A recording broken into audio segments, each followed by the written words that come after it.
Okay, this time for reals. How you doing, everybody? We are streaming live again our Dungeon of the Mad Mage, Dungeons and Dragons on Roll20 campaign. Say hi to everybody. Hi, everybody. We got Sarah up here at the top. We got Septur down here. We got Drakon. We got Kraw, and we got Alex up here on top right. Everybody, wave hello and say hello to all of our people in stream. We're gonna do this super fast because we want to get into the game, and I know you guys do too. So here's what I'm gonna do. I'm gonna do a super quick recap. You guys verged out of the instant fortress that Zeke had created. Talron had some kind of crazy rage-fulfilling encounter with a stone statue and blew it to pieces. You guys killed a whole bunch of owl bears, destroyed their skeletons, moved further west past the skeletons, found a room full of, well, it was a big trap, a giant eyeball trap that you avoided. It almost smushed you, though. That was pretty funny. And then past that, after that thing went past you, and Ferros and Zeke, again, got into a little bit of a scuffle, a little tussle about walls of stone and accidents and all that jazz. I believe Talron and Zeke found some interesting stuff, right? So Talron found a whole bunch of spellbook pages, as well as this sort of magic dust that makes you invisible. But there was a dead end. Didn't find anything else after that, and then it sort of came time to retrace your steps, and went back to the steps that led down to level 3. And then these guys had to make a sort of a decision. It's like, well, should we go on to level 3, or should we stay on level 2 and help out Haleth-Gark? Because Haleth-Gark is pretty set on killing these guys, these former companions of him. And then there was this giant fight, this rift, so to speak, in the group. And half of you guys decided to go down to level 3, and half of you guys decided to stay on level 2. And that's where we ended last time. And that's the way that root. I mean, oh yes, that's right. That's right. You also found this adorable, non-affiliated with any particular character in any movie or movie series named Root, cute little plant creature that all he could say was "I am Root." I mean, hey, the more the merrier, right? He's chilling in my backpack. He's chilling in your backpack, absolutely. So we're cool with that. But yeah, she, I don't know. I'm not going to assume gender on my plant creature. Let's just call it an it. There we go. Yes. He, she, they. They. He, she, they. That's the way we're going to go with it. They. They are Root. So here's what happens as Zeke, Talron, and Elbauthin say farewell to their companions. Well, actually, let's start with this. Elbauthin, go ahead and roll me a d10 minus 1. And I'm going to actually move you guys, now that we're done with that little particular section of the recap. I'll move you guys into the thing that everybody wants to see, which is the Roll20 map. I'll do that right now. Throw in some mood music, too, because you guys love the ambiance. I think Alex is messing with something. Is he? We're cool with He's having his sound just being kind of weird today. That's cool. We Show me the roll. No. He can do it. Alex, can you hear us, buddy? Wave if you can hear me, Alex. You can't hear me, though. Row. Okay. Technical difficulties. So, yeah, seriously. Talron, why don't you go ahead and roll me a d10? Okay, d10. Okay. Woof. A 9. Okay, cool. All right.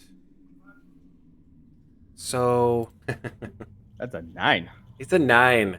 So, okay, that works. So here's what you guys hear going down the steps. It's been about, 50 or 60 feet when you guys hear in your minds sort of music come out of nowhere. Yeah. It's the sort of music that you heard the last time you went down the steps from level 1 to level 2. It's sort of like this happy music. It's sort of joyous and triumphant. And you hear, and so our contestants persevere in the face of their countless shortcomings, saying goodbye to the arcane chambers. And hello to the dwarven ruins of Stromkuldur. But we wonder, can they start weather the storm of and that is house? Can they escape the or shall they too become with the damn it? I have to get Trobrand to fix the shitty PA system. Can I make an inside check on that? That's better. Absolutely. I don't know what you would try to make an insight check against, but yeah. It sure Oh no, that sounded like static. Like some kind of weird like it didn't sound like the guy was actually doing like it sounded like this sort of weird mechanical interference. Oh, so that actually was legit. Oh yeah, super legit. Like that was not him going What is that? You're breaking up. I can't. Yeah, I'm going into a tunnel. Click. Yeah, exactly. So yeah, the last thing he says is, I have to get Trobrand to fix this shitty PA system, and then you just hear like, and then he goes, that's better. Speaking of which, and then in Zeke, Talron, and Elbauthin's minds, you guys see the image of this sort of weird, mechanical creature. You've never seen anything like it before. But in the midst of this mechanical golem's head, you see a steel skull. And its movements are somehow not robotic. They're almost too human-like to be written off as a construct. And you hear, "Oh, it's time. It's time for that thing that we love and know. It's time for a dungeon showcase. Trobrand, always the tinker of my apprentices. Since his youth, he has sought to combine metallurgy with magic to escape the mortal coil, to create perfection. Undermountain is haunted by his inventions, by mad machines desperate for any outlet to their torment. Trobrand is no different than the worst of his creations. Detesting the frailty of flesh, the metal mage forsook his godly given form for the strength and incorrigibility of steel. But at what cost to his sanity? His sanity. That's rich. Who wrote this shit? Oh, that's right, I did. And then the music just and turns off. Alex disconnected, by the way, from the Zoom meeting. Well, that was, I mean, I guess actually kind of normal for this place, but weird. Is it? I don't know, man. I've been hearing voices in my head the whole time we've been down here. How about you? I don't even... I'm sorry, was that advertisement? Maybe? It's like that whole, when we got sucked into that room and the crazy Halabaster I give up is, I don't know his name. He said we were in some kind of contest, so I guess this is he didn't part even mention of it. I don't know, man. But like, he didn't even mention what was the prize in the end, though. Like, what did we get for getting the most points out of all this? Survival. This isn't a matter of like who dies if we have the least amount of points, is it? I mean, I hope not, but the guy is clearly bonkers. So I don't know. All I know is that since both of our healers decide they don't like me, I am going to need to rest and heal up pretty soon because I took a bit of a beating up there in the arcane chamber. Heat it up. Let's rest. Well, I think we're still on the stairs, are we? We can rest in the stairs. Yeah, you guys are on a long staircase going down into the darkness. That's actually a perfect place to rest. I'm gonna No. cast a little dancing lights in the area ahead just to make sure there's nothing coming up the stairs towards us. Okay. Yeah, it's pretty far up. It's about, oh, I don't know, a good 70 feet that you can see up towards level 2. There's just sort of like a dim light, sort of a dim red light from that corridor that you can barely see, barely make out. Works for me. I'm gonna roll some dice and get my hit points back. Okay. You guys want to take a short What rest? Yeah. Okay. What the hell's my hit die? Am I a D6 or a D8? I forget. I'm a sorcerer. It's a 6, right? It should just it should say on your character sheet. Oh, right. It shouldn't it? Alex, you coming back into Zoom right there, buddy? Take a long rest? Isn't a long rest like Long rest is 8 hours. Short rest A it looks short, like. a short rest is 1 hour. Mhm. I mean, It tells me how many hit dice I have. It doesn't tell me what my hit die is. Okay. I'm pretty sure it's a sorcerer is a D8. Pretty sure. D8. Okay. I'll double check here. what's wrong with taking a long rest right now? You can't. We aren't too. We're only like a couple of hours off of our last long rest. yeah. I mean, We woke up, we fought the owlbears, we got chased by an eye, we had a fight, and then we went down the stairs. That can't have taken 16 hours. Or however long we've been going without Oh, rest. I beg your pardon. Hit dice is a D6. Is it? Okay, that's what I thought. I'm Zeke, squishy. Yeah, dumb question. no such thing. What you got? Is this a dumb idea what we're doing right now? I gotta be honest, kinda, but by the same token, I don't know. It might be nice to actually go around without somebody chirping in our ear that what we're doing is worthless because it's not what they want to be doing. But by the same token, we're pretty vulnerable on our own. It's just, I really just hate the fact that I'm being easily judged for basically destroying a statue of something that ain't living anymore. You know? I feel that. But, like, I'm not a murderer, okay? I'm not. I don't think you are a murderer, man. I don't like this is something I've been wanting to ask. Was it always like this? Has it always been Ferros doing whatever he wants and caring about what he cares about, but not caring about what anybody else cares about? Like, is that the way it's always been? Oh yeah. I mean, pretty honestly, much, I man. mean- He's Pretty judge and much? jury. I mean, Judge and jury. So But, like- how exactly did you guys manage? All right, that's enough hit points. How exactly did you guys manage to break the death curse when you're all on It's- different pages all the time, man? I just don't. okay, funny Like, we don't story. have. Okay, sorry. No, tell me. I asked the question. Please answer it for I me. mean, it's a funny story. I mean, when I first met him, he called me a thief. Man, he realized. So we've got thief. Elbauthin was murderer. Now you're a murderer. Yeah. So what does that make Elbauthin? Are you like murderer 1, murderer 2? He was like, okay, so you know that robot thing we met earlier? Yeah, that was weird. Well, basically, he was called a murderer because apparently there was imagine a magical door seal where apparently every rune glows for every creature that comes out of a magical door, like a test, right? Okay. And apparently a Modron was unlucky enough to come out of one of those doors. Okay. And seeing as there was no other way of making the glyph glow without killing the Modron,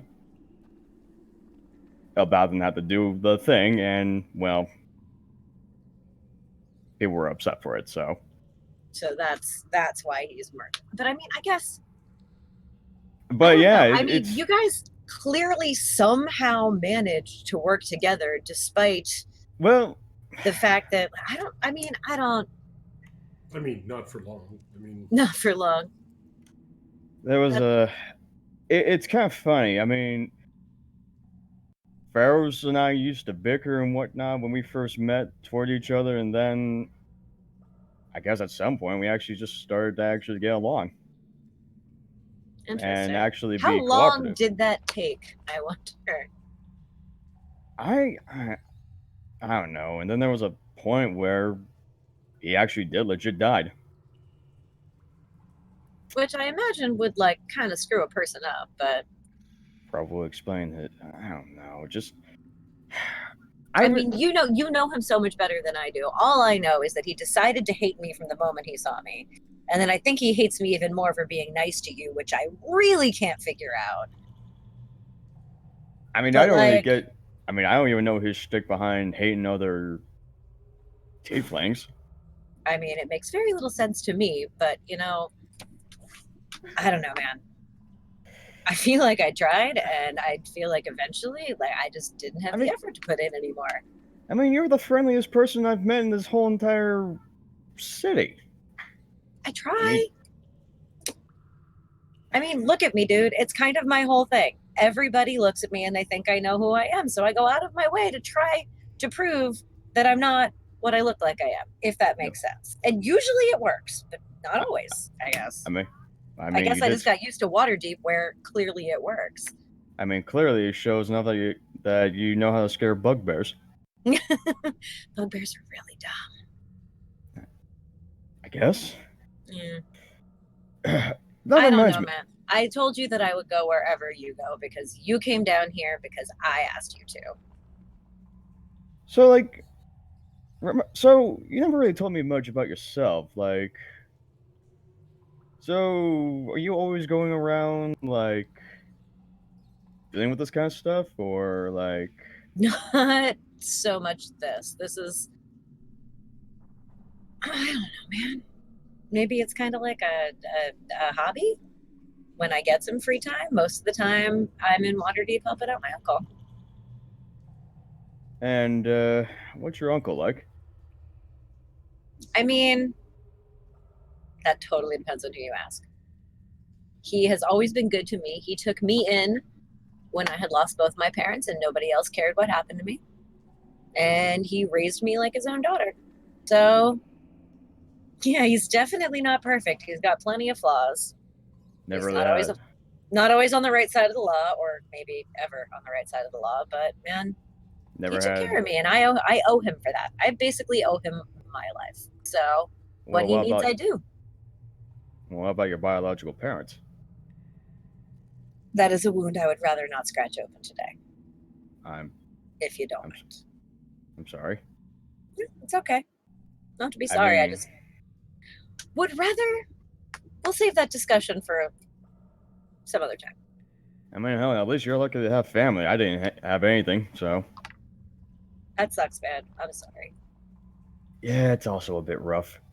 At least you have friends. Yeah. The only other friend we have here is Sneaky Boy, who's somewhere along the stairs. Elbauthin, where are you? I wasn't sneaking. It's just really dark. You should be able to see him actually pretty well there, Talron. You've got like devil sight out the wazoo. And he's not even stealthing. He's just like, where are you? And he's like right behind you. He's like cracking against the wall. He's like, I'm right over here. Ugh. What the hell? Oh, looks like I'm not the only one who needed a rest.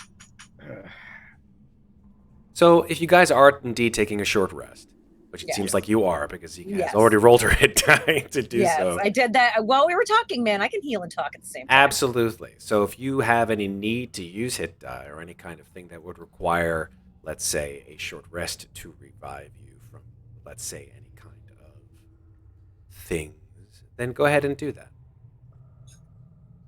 Sound good? I'm actually looking at my HP right now to see if I need. I don't know. I think I am the only. I'm the only one who got like super beat up. You got pretty beat up. I got real beat up. Those owlbears they did pretty hard. Especially by that eyeball. No, the eyeball didn't do very much to her. I managed to dodge the eyeball. It was that owlbear who got me. Eyeballs and owlbears. Eyeballs and owlbears. Eyeballs and owlbears. So yeah, if you don't have any need to use hit dice, then you're all set to go. So. The character sheet is saying 57. So okay. Yeah. I'm checking. No, I'm good. I don't need to spend any spell points on. Fantastic. Sorcery slots and spell points. Spell slots. I'm good. Awesome. Good on my full 80. So here's what I'll do then. If you guys are going to take the hour in game time to do your short rest, Yeah. I will then switch to the other two, or I should say the other four. Go for it. And we will go on with the travails of the next hour with them. Qrevialur and Ferros, you stand watching your compatriots, or ex-compatriots, walk down the stairwell into the darkness. Sorry about that. Oh, I thought I finally got music. I got There could not have been a better time for that to happen. That will be the first clip of the night, ladies and gentlemen. Sorry about that. Okay. Serious D&D, serious. All right. So yeah, Seriously. yeah. Zam lets out a musical fart, which sounds somewhat like that, and he goes, "Sorry about that." And then Halethgark just like turns around and stares at him like, I'm dead. I'm glad I can't smell what you just let out. Zam just sort of looks at him like, and Nerthios licks his eyeball. See what? What do you guys want to do?